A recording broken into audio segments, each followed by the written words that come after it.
நண்பர்களுக்கு வணக்கம். அனைவரும் நலமாக இருப்பீர்கள். எனது ஜோதிட ஆசானும் எனது தந்தையுமாகிய கோவில்பட்டி திரு கே சங்கரன் பிள்ளை அவர்களையும், ஜோதிட மாமேதை ஜோதிட கலையரசு ஐயா ஆதித்ய குருஜி அவர்களையும் வணங்கிக் கொள்கிறேன். ஆதித்ய குருஜி அவர்களின் சுபத்துவ சூட்சும கோட்பாடு எந்த அளவுக்கு துல்லியமாக, தெளிவாக, உண்மையாக இருக்கிறது என்பதை நடிகர் திலகம் திரு சிவாஜி கணேசன் அவர்கள் ஜாதகத்தின் மூலம் அறியவும், மற்றும் அவர் ஜாதகத்தில் உள்ள விசேஷமான கிரக அமைப்புகள், நவாம்ச அமைப்புகள் பலவற்றையும் இந்த பதிவில் பார்ப்போம். ஒப்பாரும் மிக்காரும் இல்லாத உன்னத நடிகன் மூன்றாம் தமிழ் தனக்கு சூட்டிக்கொண்ட மணிமகுடம் உடல் முடி என்னும் புதுமொழி கண்டு அம்மொழிக்கு இலக்கணம் தந்து அவ்விலக்கணத்திற்கு இலக்கணமாய் திகழ்ந்த மெய்க்காப்பாளன். வலக்கண்ணால் அழும்பொழுது இடக்கண்ணால் சிரித்தவன். வலக்கண்ணால் அழும்பொழுது இடக்கண்ணால் சிரித்தவன்.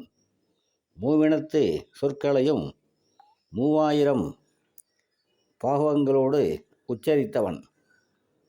நாட்டிய சாஸ்திரத்திற்கு இலக்கணம் கண்ட பரத முனிவரின் மறுபிறப்பாய் வந்து நடை அழகுகளின் இலக்கணம் வகுத்தவன்.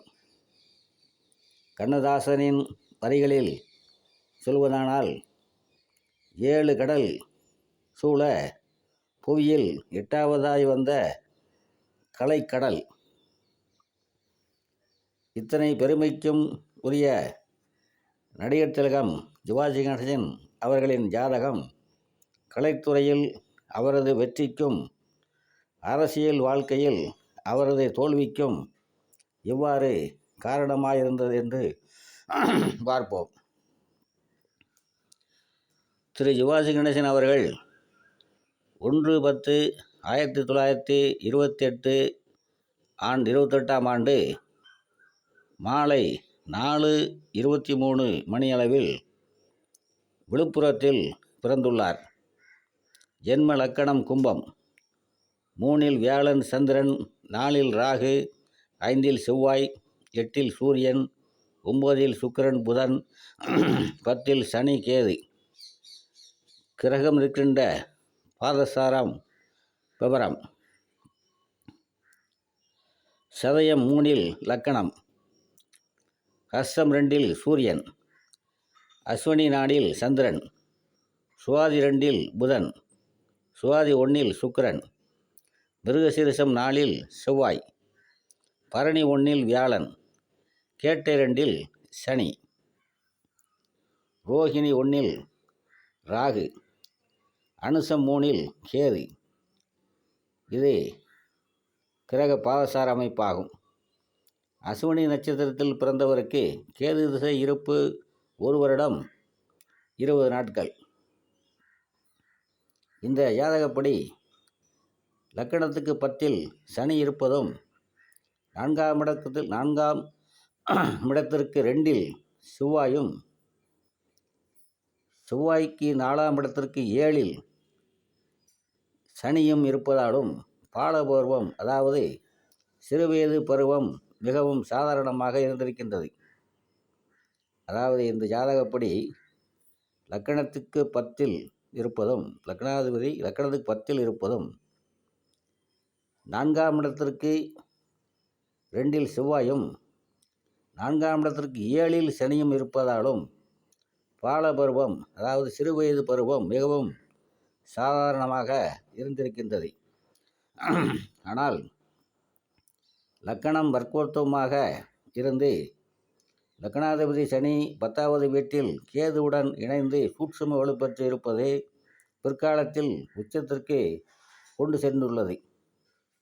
அது ஏன் கலைத்துறையாக இருந்தது? சுக்கிரன் சொந்த வீட்டில் 9இல் இருப்பதாலா? சுக்கிரன் கலைகளுக்கும் சுக வாழ்க்கைக்கும் காரணமாக இருப்பதும் உண்மைதான். ஆனால் இங்கே 4-9 கூடிய சுக்கிரன் ஆட்சியாக 9இல் இருப்பதும், 5-8 கூடிய புதன் 9இல் சுக்கிரனுடன் சேர்ந்து இருப்பதும், சுக்கிரனுக்கும் புதனுக்கும் 7ஆம் இடத்திலிருந்து சந்திரனும் வியாழனும் பார்ப்பதுமே மிக முக்கியமான காரணங்கள். புதன் புத்திகாரகன், இன்டெலிஜென்ஸ் புதனாக மட்டுமே தீர்மானிக்கப்படுகிறது. வியாழன் ஒன்றை பலவாக்கும் கிரகம். சந்திரன் உணர்ச்சிகளை தீர்மானிப்பவன். கலா ரசனை, புத்தி இவைகளை விசீரணமாக்கும் வியாழன் இவர்களோடு பல்வேறு மனநிலைகளை கொண்டு வரும் சந்திரனும் சேர்ந்திருப்பது ஒரு மிகச்சிறந்த கலைஞனாக உருவாக காரணங்களாயின.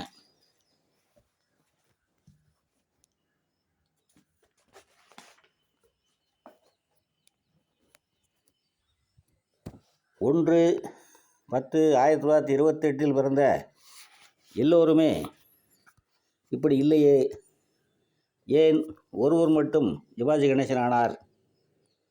அதை பிறந்த நேரம் மாலை 4:30 மணியும் பிறந்த இடமும் தான் தீர்மானிக்கின்றன. அதே நேரத்தில் வேறு இடத்தில் பிறந்தால் அயனாம்சம் மாறுபடும், லக்கணம் மாறலாம். லக்கணம் மாறாவிட்டாலும் லக்கண புள்ளி மாறும். எனவே எல்லோருக்கும் பலன்கள் ஒரே மாதிரி இருப்பதில்லை. இந்த ஜாதகத்தில் லக்னாதிபதி சனி லக்கணத்திற்கு 10வது கேந்திரத்தில் கேதுவுடன் சேர்ந்து சூட்சும ஒளிவில் உள்ளது. பாவக்கிரகங்கள் லக்னாதிபதியாக வந்தால் 3, 6, 10, 11 போன்ற இடங்களில் இருந்தால் நல்லது செய்வார்கள் என்ற விதிப்படி 10இல் உள்ள சனி இருக்கிறார். லக்கணப்புள்ளி சதய நட்சத்திரம் என்ற நட்சத்திராதிபதி ராகு லக்கணத்துக்கு 4இல் ஆட்சி பெற்ற சுக்கிரனுடைய வீட்டில் லக்கணாதிபதி சனியின் பார்வையில் இருக்கிறார். ராகு எதிலும் பிரம்மாண்டத்தை தரக்கூடியவர். இவர் உலக புகழ்வர காரணம் இந்த சுபத்துவ ராகுதான். 4ஆம் இடத்தில் ராகு இருப்பதால் அரண்மனை போன்ற பெரிய வீடு அமைத்திருக்கிறார். நான் நேரில் பார்த்ததில்லை. பிரம்மாண்டமான பங்களா என்றும் இன்றைய மதிப்பில் 1000 கோடிக்கு மேல் பெறும் என்றும் ஊடகங்களில் செய்திகள் வருவதை பார்த்திருக்கின்றேன். லக்னாதிபதி என்ற வீட்டுக்குடைய செவ்வாய் லக்கணத்துக்கு 5இல் தன் சொந்த நட்சத்திர சாரமாகிய மிருகசீரிஷத்தில் நட்சத்திரத்தில் இருக்கிறார். நவாம்சத்தில் ஆட்சி நிலையில் இருக்கிறார். ஆகவே செவ்வாயும் மிக வலுவாகவே இருக்கிறார்.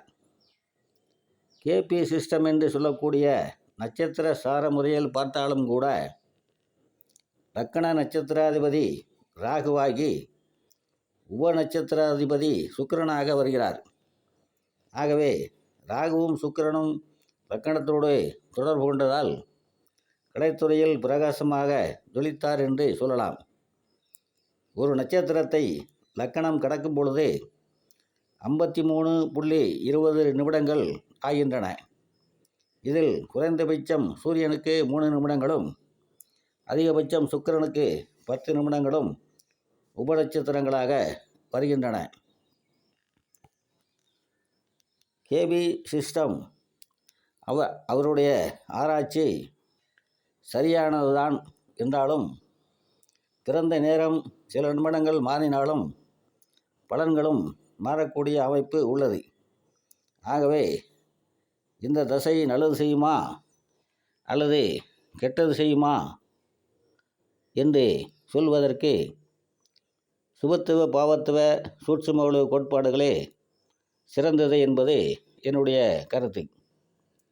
அடுத்து சிவாஜி கணேசன் அவர்கள் ஜாதகத்திற்கு வந்தால் சந்திரன் சுக்கிரன் ஆகிய கிரகங்கள் 6, 9ஆம் அதிபதிகளாக வந்தாலோ அல்லது சுக்கிரன் சந்திரன் ஆகிய கிரகங்கள் 6, 9ஆம் இடத்தில் இருந்தாலோ நடிகர்களை உருவாக்குகின்றது. ஒருவர் மிக நீண்ட காலம் திரையுலக வாழ்க்கையில் இருக்க வேண்டுமானால் 6ஆம் இடத்து அல்லது 9ஆம் இடத்து சந்திர சுக்கிர சம்பந்தம் இருக்க வேண்டும். சனியும் வலுவாக இருக்க வேண்டும். ஏனென்றால் சனி என்பதே மக்கள் கூட்டத்தை குறிப்பது.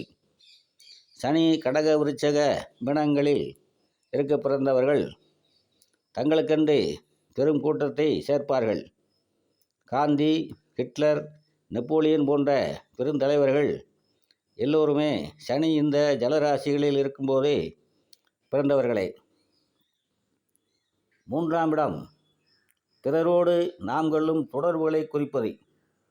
ஒரு கலைஞனுக்கு 3ஆம் இடம் நன்றாக அமைந்தால்தான் வசனம், உடலசைவு நன்றாக வரும்.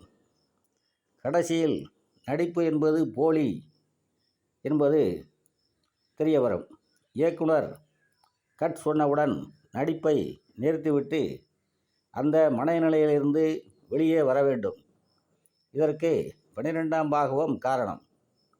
எனவே ஒருவர் ஜாதகத்தில் 3, 6, 9, 12 ஆகிய இடங்களுக்கு சுக்கிர சந்திர சம்பந்தமும் சுக்கிர சம்பந்த புதன் சம்பந்தம் வந்தாலோ அல்லது அந்த இடத்து அதிபதிகள் சுக்கிர சந்திரர்கள் புதன் வந்தாலோ அல்லது அந்த இடத்து அதிபதிகளோடு அவர்களுக்கு சம்பந்தம் வந்தாலோ கலைத்துறையில் சாதனை படைக்க இயலும். நடிகர் திரைகளின் ஜாதகத்தில் சந்திரன் 6ஆம் இடத்து அதிபதியாகி 3ஆம் இடத்தில் இருப்பது, சுக்கிரன் 9ஆம் இடத்து அதிபதியாகி 9லேயே இருப்பது, கூடவே புதனும் இருப்பது, 3ஆம் இடத்துள்ள சந்திரனும் வியாழனும் 7ஆம் பார்வையாக சுக்கிரனையும் புதனையும் பார்ப்பது, இந்த 4 கிரகங்களின் சம்பந்தமும் 3, 9ஆம் இடங்களில் இருந்ததால் கலை உலகில் சிவாஜி கணேசன் அவர்கள் பெரும் சாதனை செய்தார்.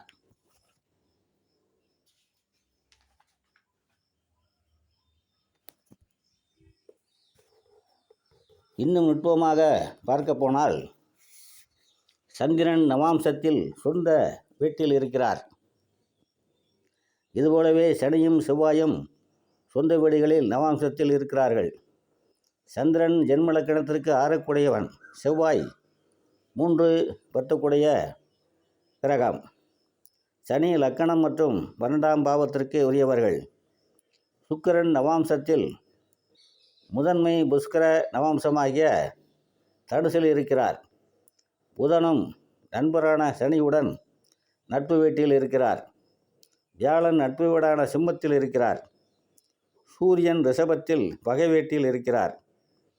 ஆகவே கலைத்தாயின் தவப்புதல்வன் என புகழ் பெற்றார். திரு சிவாஜி கணேசன் அவர்கள் மேடை நாடகங்களில் நடித்து சிறந்த அனுபவம் இருந்தாலும் 17/10/1952 தீபாவளி அன்று வெளியான பராசக்தி படம்தான் அவரை தமிழ் திரையுலகிற்கு புதிய சிறந்த நடிகராக அறிமுகப்படுத்தி பேரும் புகழும் அடைந்தார்.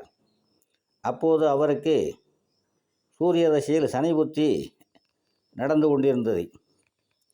சூரியன் 8இல் மறைந்தாலும் நவாம்சத்தில் சுக்கிரன் வீட்டில் இருப்பதாலும் சூரியன் என்ற நட்சத்திர நாதன் சந்திரன் வியாழனுடன் சேர்ந்து 3லிருந்து சுக்கிரன் புதன் பார்வையை பெற்றதாலும் தொழிற்ஸ்தானத்தில் அமர்ந்த சனி நவாம்சத்தில் புதனுடன் சேர்ந்தும் புதனுடைய கேட்டு நட்சத்திரத்தில் இருப்பதாலும் இந்த படம் அவருக்கு ஒரு திருப்பு முனையாக அமைந்தது. அதன் பிறகு அடுத்தடுத்து பல படங்களில் நடித்து தனது திறமையை வெளிப்படுத்தினார். அரசியலில் தோல்வி எதனால் ஏற்பட்டது என்று பார்ப்போமேயானால், அரசியலுக்கு காரகமான சூரியனும் 8இல் 8இல் இருக்க சூரியனுக்கு 8இல் வியாழனும் சந்திரனும் மறைந்ததும் காரணமாகும். இருப்பினும் சிம்மத்திற்கு வியாழன் பார்வை இருப்பதால் ஆட்சி அதிகாரம் உள்ளவரிடம் நெருங்கிய நட்பு வைத்திருந்தார். அரசியல் கட்சிகளும் இணைந்து செயல்பட்டார். சிம்மத்தை வியாழன் பார்த்ததால் அரசியல் கட்சி சொந்தமாகவும் ஆரம்பித்தார். சனி 10ஆம் பார்வையாக பார்த்ததால்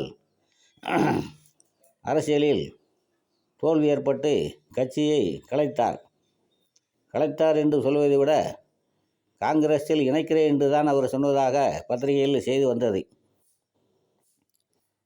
அரசியலில் ஜெயிப்பதற்கு சூரியன் சந்திரன் தங்களுக்குள் கேந்திரமாக இருக்க வேண்டும். சூரியனுடன் சுக்கிரன் சேர்ந்தோ அல்லது வியாழ பார்வையிலோ சூரியன் சூத்துவமாக சிம்மமும் சூத்துவமாக இருந்தால் அரசியலில் அந்த ஜாதகர் அரசியலில் மிகவும் சிறப்பாக செயல்பட்டு அரசியலில் ஜெயிப்பார். ஏற்கனவே அரசியலில் ஜெயித்த பல தலைவர்களின் ஜாதகங்களை பார்ப்போமே ஆனால் ஜெயலலிதா அம்மையாராகட்டும், கலைஞர் அவர்களாகட்டும், புரட்சித் தலைவர் எம்ஜிஆர் ஆகட்டும், அவருடைய ஜாதகங்களில் இந்த அமைப்புகள் இருக்கின்றன.